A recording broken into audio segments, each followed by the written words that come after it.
வணக்கம். தந்தையின் பாட்காஸ்ட் செய்திகளை வாசிப்பது சௌந்தர்யாராம். முதலில் தலைப்புச் செய்திகள். ஈரோடு கிழக்கு தொகுதி இடைத்தேர்தலில் போட்டியிடும் அதிமுக வேட்பாளர் யார்? பாஜகவிடம் ஆதரவு கேட்க அதிமுக முடிவு. அதிகாரப்பூர்வ அறிவிப்பு இன்று வெளியாகும் என்று தகவல். அதிமுகவை தோற்கடிக்க வேண்டும் என்பதே ஓபிஎஸ் தரப்பு எண்ணம். திமுகவின் பி டீமாக செயல்படுவதாகவும் முன்னாள் அமைச்சர் தங்கமணி குற்றச்சாட்டு. பாஜக மாநில தலைவர் அண்ணாமலையே போட்டியிட்டாலும் திமுக கூட்டணிதான் வெல்லும். இந்திய கம்யூனிஸ்ட் கட்சியின் மாநில செயலாளர் முத்தரசன் பேச்சு. மக்களை தேடி மருத்துவம் திட்டத்திற்கு இதுவரை 407 கோடி ரூபாய் செலவிடப்பட்டுள்ளது. எதிர்க்கட்சித் தலைவர் எடப்பாடி பழனிசாமி குற்றச்சாட்டுக்கு அமைச்சர் மா சுப்பிரமணியன் விளக்கம். ராமஜெயம் கொலை வழக்கு தொடர்பாக 12 பேரிடம் உண்மை கண்டறியும் சோதனை. 2 பேரிடம் இன்று மீண்டும் சோதனை நடத்த சிபிசிஐடி சிறப்பு புலனாய்வு குழு முடிவு. டெல்லியில் நடைபெறும் காவல்துறை தலைவர்கள் மாநாட்டில் பிரதமர் மோடி இன்று பங்கேற்கிறார். இணையதள குற்றம், காவல்துறை நவீனமயமாக்கல் பற்றி விவாதிக்க உள்ளதாக தகவல். மண்டல மகரவிளக்கு பூஜைக்காக திறக்கப்பட்ட சபரிமலை கோயில் நடை அடைப்பு. பிப்ரவரி 12ஆம் தேதி மாலை சபரிமலை கோயில் நடை மீண்டும் திறக்கப்படும் என்று தகவல். இனி விரிவான செய்திகள். ஈரோடு கிழக்கு தொகுதி இடைத்தேர்தலில் அதிமுக போட்டியிட உள்ள நிலையில் கூட்டணி கட்சியான பாஜகவிடம் ஆதரவு கேட்க உள்ளதாகவும், இதையொட்டி அதிமுக தலைவர்கள் பாஜக மாநில தலைவர் அண்ணாமலையை இன்று சந்திக்க உள்ளதாகவும் தகவல் வெளியாகியுள்ளது. இதனிடையே ஈரோடு கிழக்கு இடைத்தேர்தலில் போட்டியிடுவது தொடர்பாக முன்னாள் முதலமைச்சர் ஓ பன்னீர்செல்வம் இன்று தங்களது அணியின் நிலைப்பாட்டை வெளிப்படையாக அறிவிப்பார் என்று எதிர்பார்க்கப்படுகிறது. ஈரோடு கிழக்கு தொகுதி இடைத்தேர்தலில் அதிமுக தோற்கடிக்க வேண்டும் என்பதற்காகவே ஓபிஎஸ் தரப்பு திமுகவின் பி டீமாக செயல்படுவதாக முன்னாள் அமைச்சர் தங்கமணி குற்றம் சாட்டியுள்ளார். ஒருபுறம் திமுகவுடைய பி டீமாக ஓ பன்னீர்செல்வத்துடைய ஆட்கள் இருப்பதாக சொல்லியிருக்கிறார்கள். ஏனென்று சொன்னால் திமுகவுடைய பி டீமாக செயல்பட்டுக் கொண்டிருக்கின்ற காரணத்தினால்தான் எப்படியாவது அதிமுகவை தோற்கடிக்க வேண்டும், அவர்கள் வெற்றி பெற வேண்டும் என்ற எண்ணம் அவர்களுக்கு கிடையாது. நம்மை தோற்கடிக்க வேண்டும், திமுக வெற்றி பெற வேண்டும் என்பதுதான் அவருடைய எண்ணம். அதை கேட்டால் போது இன்று அவர்களோடு கொஞ்சம் குலவாகி அவர்கள் என்ன சொல்கிறார்களோ அதன்படி அவர்கள் இந்த தேர்தலில் நிற்கின்றார்கள். ஈரோடு கிழக்கு தொகுதி இடைத்தேர்தலையொட்டி திமுக வாக்குச்சாவடி குழு உறுப்பினர்கள் கூட்டம் ஈரோட்டில் நடைபெற்றது. அதில் கலந்து கொண்டு பேசிய அமைச்சர் முத்துசாமி, இடைத்தேர்தலில் அதிக வாக்குகள் கிடைக்கும் வகையில் திமுகவினர் கடுமையாக உழைக்க வேண்டும் என்று கேட்டுக் கொண்டார்.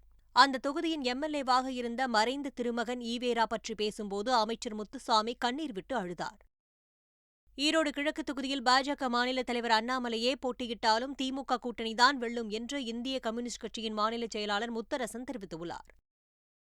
காங்கிரஸ் கட்சியின் சார்பில் போட்டியிடக்கூடிய வேட்பாளருடைய வெற்றியை உறுதி செய்ய இந்திய கம்யூனிஸ்ட் கட்சி அனைத்து முயற்சிகளையும் மேற்கொள்ளும். உங்களுடைய மாவட்ட செயலாளர் பிரபாகரன் தலைமையில் பிரச்சார குழு அமைத்து தொகுதிக்கு உட்பட்ட அனைத்து வாக்குச்சாவடிகளிலும் இந்திய கம்யூனிஸ்ட் கட்சி பிரச்சாரத்தை மேற்கொள்ளும், வாக்குகள் சேகரிக்கிற பணியில் ஈடுபடும். அந்த கூட்டணி முழுமையாக இருக்கா இல்லையான்னு இப்போ சொல்ல முடியல. ஏன்னா அதிமுகவே இன்றைக்கி ஒரு 4 பிரிவாக இருந்து 4 பேர் 4 விதமான கருத்துக்களை சொல்லிகிட்டு இருக்கிறாங்க. கூட்டணி தர்மப்படியே பார்த்திங்கன்னா தமிழ் மாநில காங்கிரஸ் தான் இங்கே போட்டி போடணும். அது அவங்க தான் முடிவு பண்ணணும். அவங்க கூட்டணி தர்மப்படி தமாக கொடுத்தாலும் சரி, அல்லது திரு எடப்பாடி பழனிசாமியோட விருப்பப்படி அவரே வேட்பாளர் நிறுத்தினாலும் சரி, அல்லது பாரதிய ஜனதா கட்சியில் கூட்டம் போட்டு அவங்க சார்பாக அந்த மாநில தலைவர் அண்ணாமலையே போட்டி போட்டு தனக்குள்ள செல்வாக்கை நிரூபிக்க வேண்டும்னு அங்கே ஒரு கருத்து பேசிக்கிட்டு இருக்காங்க. அவர் போட்டி போட்டாலும் சரி, யார் எங்களை எதிர்த்து போட்டி போட்டாலும் வெற்றி பெற மாட்டார்கள். நாங்கள் வெற்றி பெறுவது நிச்சயமாக உறுதி என்பது மிகுந்த தன்னடக்கத்தோடு தெரிவித்துக் கொள்கிறேன். பாஜக மாநில தலைவர் அண்ணாமலை என்ன செய்ய வேண்டும் என்று தேசிய தலைமைதான் முடிவு செய்ய வேண்டும் என்று ஓபிஎஸ் ஆதரவாளர் புகழேந்தி தெரிவித்துள்ளார். ஈரோடு கிழக்கு தொகுதி இடைத்தேர்தலில் அதிமுகவுக்கு இரட்டை சிலை சின்னம் கிடைக்குமா என்பது குறித்து தந்தி டிவியின் ஆயுத எழுத்து நிகழ்ச்சியில் பங்கேற்ற தமிழ்நாடு காங்கிரஸ் தலைவர் கே.எஸ். அழகிரி கூறியதை இப்பொழுது கேட்கலாம். போட்டி காங்கிரஸ் உடைய கை சின்னத்துக்கும் சுயேட்சை சின்னத்துக்கும் இருக்கும்னு கருதுறீங்க நீங்க? ஒரு மூத்த அரசியல் அப்படிதான் வரும். Very interesting. ஓபிஎஸ் கிட்ட போய் இவங்க சரணடையணும் மாட்டாருங்கிறீங்களா? எடப்பாடி சரணடைவார? எடப்பாடி தனிப்பட்ட முறையில் அரசியல் ரீதியாக அவர்கள் சரணடைகிற பழக்கம் உண்டு. பிஜேபி கிட்ட அவங்க சரணடைஞ்சாங்க. தனிப்பட்ட முறையில எனக்கு அது தெரியல. அவரு ஓபிஎஸ் கிட்ட போய் சரணடைஞ்சாருன்னா அவங்களுக்கு இரட்டை இலை கிடைக்கும். அதுக்கு வாய்ப்பு குறைவு அப்படின்னு கருதுறீங்க? பாஜகவின் மாநில செயற்குழு கூட்டம் கடலூரில் நடைபெற்றது. அக்கட்சியின் மாநில தலைவர் அண்ணாமலை தலைமையில் நடைபெற்ற இந்த கூட்டத்தில் பாஜக முக்கிய நிர்வாகிகள் பலர் கலந்து கொண்டனர். சட்டப்பேரவையில் ஆளுநர் உரையின் போது ஆளும் திமுக மற்றும் கூட்டணி கட்சியினரின் நடவடிக்கைகளை வன்மையாக கண்டிப்பது, ஆளுநரை ஒருமையில் பேசிய முதலமைச்சர் மு.க.ஸ்டாலின் மக்களிடம் மன்னிப்பு கேட்க வேண்டும் என்பது உள்ளிட்ட பல்வேறு தீர்மானங்கள் கூட்டத்தில் நிறைவேற்றப்பட்டன.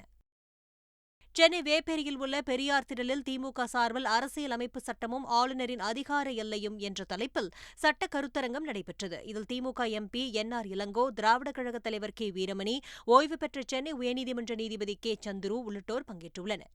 அப்பொழுது பேசிய கே. வீரமணி, அரசியல் சட்டத்தை ஆளுநர் சரியாக பின்பற்ற வேண்டும் என்று வலியுறுத்தினார்.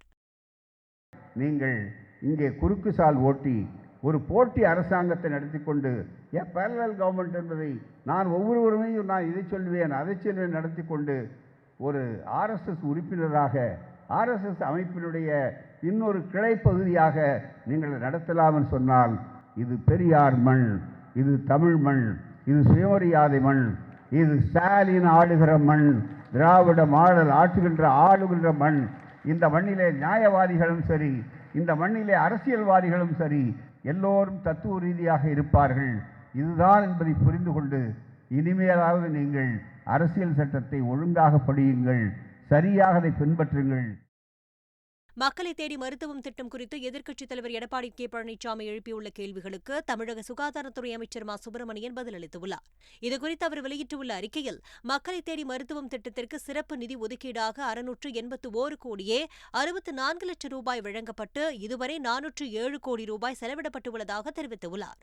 பயனாளிகளின் வீடுகளுக்கே சென்று இரத்த அழுத்தம் மற்றும் நீரிழிவை கண்டறியும் கருவிகளை வாங்க 77 கோடியே 74 லட்சம் ரூபாயும், களப்பணியாளர்கள் ஊக்கத்தொகைக்காக 123 கோடி ரூபாயும், மருந்து பெட்டகம் மற்றும் 15 வகையான தரமான மருந்துகள் வாங்க 125 கோடியே 89 லட்சம் ரூபாயும், சிறுநீரக செயலிழப்பு நோயாளிகளின் வீட்டில் இருந்தபடியே டயாலிசிஸ் செய்து கொள்வதற்காக உபகரணங்களுக்கு 7 கோடியே 68 லட்சம் ரூபாயும் செலவிடப்பட்டுள்ளதாக அமைச்சர் மா. சுப்பிரமணியன் தெரிவித்துள்ளார்.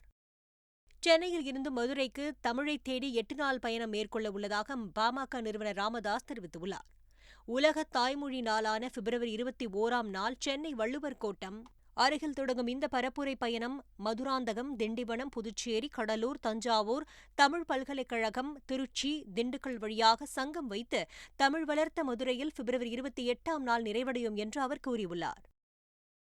சென்னை தரமணையில் உள்ள தேசிய ஆடை வடிவமைப்பு தொழில்நுட்ப கல்விக் கழகத்தின் 36ஆம் ஆண்டு விழா மற்றும் பொங்கல் விழாவில் மாணவர்கள் உற்சாகத்துடன் பங்கேற்றனர். கல்வி வளாகத்திற்குள்ளேயே பயிரிடப்பட்டு இருந்த கரும்பை கல்லூரி இயக்குநர் அனிதா மனோகர் அறுவடை செய்து விழாவை தொடங்கி வைத்தார். இதனையடுத்து தோடர் பழங்குடியினரின் கைவினைப் பொருட்கள் மற்றும் காஞ்சிபுரம் பட்டுப்புடவைகளுக்கான உற்பத்தியாளர்களுக்கு சான்றிதழ் வழங்கப்பட்டது.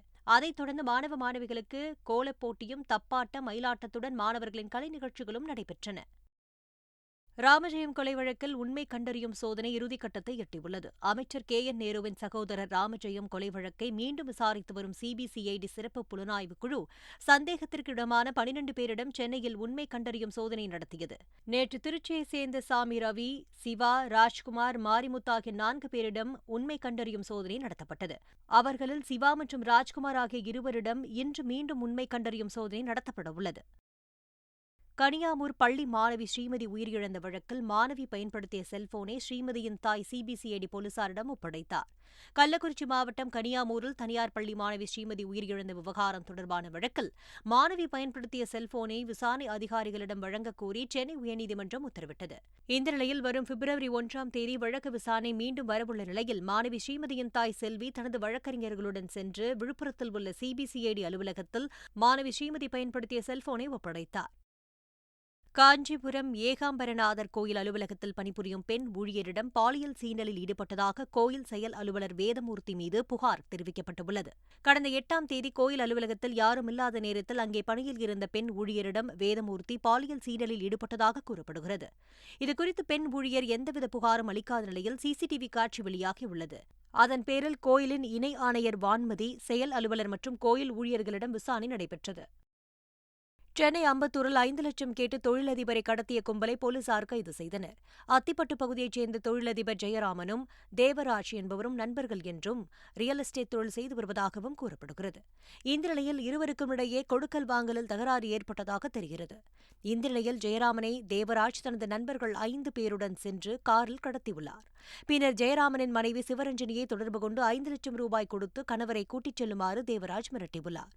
பதட்டமடைந்த சிவரஞ்சனி போலீசில் புகார் அளித்தார். பணம் தருவதாக பேசிய கும்பலை வரவழைத்த போலீசார் தப்பியோடியவர்களை விரட்டிச் சென்று கைது செய்தனர். விருதுநகர் மாவட்டம் சிவசங்குப்பட்டி பட்டாசு ஆலையில் ஏற்பட்ட வெடிவிபத்தில் படுகாயமடைந்த வடமாநில தொழிலாளர்கள் 2 சிகிச்சை பலனின்றி உயிரிழந்துள்ளனர்.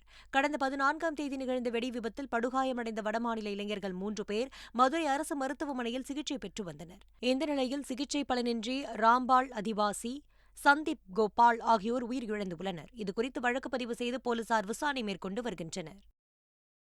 ஈரோடு மாவட்டம் பெருந்துறை அரசு மருத்துவக் கல்லூரி மருத்துவமனையில் உயரழுத்த மின்கம்பத்தில் வேலை செய்து கொண்டிருந்த மின்வாரிய ஊழியர் மின்சாரம் தாக்கி தீப்பிடித்து எரிந்து உயிரிழந்தார்.